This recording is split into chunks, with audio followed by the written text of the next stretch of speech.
of what some of the IPPs are paid. IPPs are independent power producers.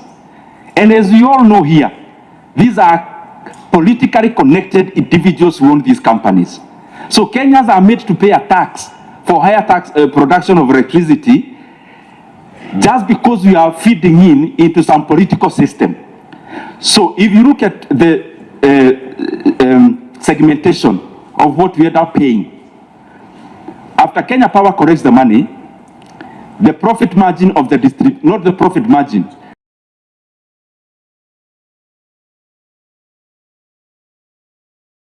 out of 100 shillings, their revenue could be around 20%. Most of the money goes to producers. If we actually need to handle this issue head on, we must deal with the issue of production. Thank you. Honorable John Paul, lastly. Honorable Ndindi, I think we can summarize. Honorable John Paul. Thank you. Chairman, point of order. The question which is being raised is that area of electricity as a need also, that is what Honorable Aseka is raising. Do you see it as a need to have a reduction in prices of electricity, or you are only seeing the need to reduce fuel and not electricity? I think Honorable Ndindi, that matter has been answered comprehensively. I want to propose that you respond to the question by Honorable John Paul, then I make my final submissions, then we close. Thank you. I would request you just half a minute on Honorable Secretary General's question. I see the need of electricity. I have answered it exhaustively. Maybe that is the pitfall of having premeditated questions, which were made before I came, so that we have to ask them even when they are answered. Honorable Ndindi, Honorable Ndindi again. That is very unfair. That is very derogatory because this is Parliament, and I believe that Kenyans have elected their representatives to come to Parliament, and they are here to represent their members.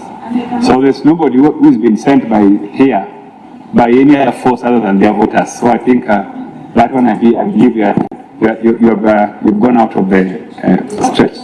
So members, can we agree that this is enough, that we've done enough sufficient submission? Oh, sorry. Ndindi, I think we give you less than a minute so that you can close.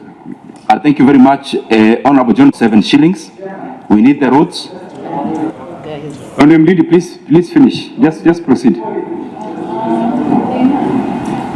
On the contractors, Okay, then I'll give you time. I'll give you some time later. Let him respond to that question. Okay, Honorable Kenan, ask your question. Please use the microphone. What we have in this procedure, you may not see the need today. The answer here might be of evidential value at a date and time when you don't even anticipate, because these are house of rules. So mine is purely procedural. If in your wisdom, as the chair, and you enjoy delegated authority, like that of the speaker, you have had my good friend imputing an improper motive on the member of Tongaran.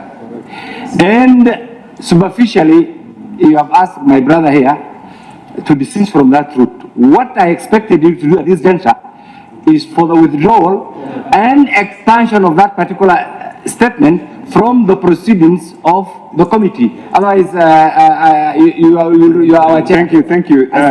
Honorable Kenan, you know the speaker does not have eyes. The speaker does not see. So I agree with you. And persistently to use the word premeditate. We don't even go to school. We can't think. Listen. We sit here to premeditate. Honorable Chikati, I agree with Honorable Kenan that he have noted his eyes on that particular pronouncement by the Honorable Ndindi. Honorable Ndindi, please, on that aspect, could you kindly withdraw? Honorable Chair, when I came, Honorable Nyakundi asked the wrong question for my presentation. The question of electricity has been asked by reform members, and I have actually answered. And therefore, it leaves me with no other alternative than to think, as I had been briefed before by some of you, that there were questions premeditated for me. And therefore, I can't withdraw an obvious thing. Honorable Ndindi, you know that is parliamentary. And that would cause us to disrupt this sitting, which we really need to close in a way that it was started. So if you insist on, using unparliamentary language on your colleagues, respected colleagues, because these are our members, I want to again persuade you to at least give his elector some respect by, removing the insinuation that he was given questions to come and ask you. I don't think that is the right position. Please withdraw that one, then we proceed. For the respect, let me paraphrase. Honorable Chikati, I had answered the question exhaustively, and therefore I will withdraw the previous assertion. Thank you. Thank you. Now you can finish respond to the question by Honorable John Paul. Honorable John Paul was about 7 shillings, which I've also answered, about having contractors on the roads. I have, and I want to repeat here again and again, there is no document anywhere in Parliament about securitization. So we read it on news just the same way other members read it. Secondly, RMLF is 25 shillings. I'm proposing 7. There is still an 18 shillings remaining. So there is a lot of room. Very lastly, Chair, because I think these are my closing remarks, I want to thank you very much for this opportunity to have appeared before the Budget and Appropriations Committee.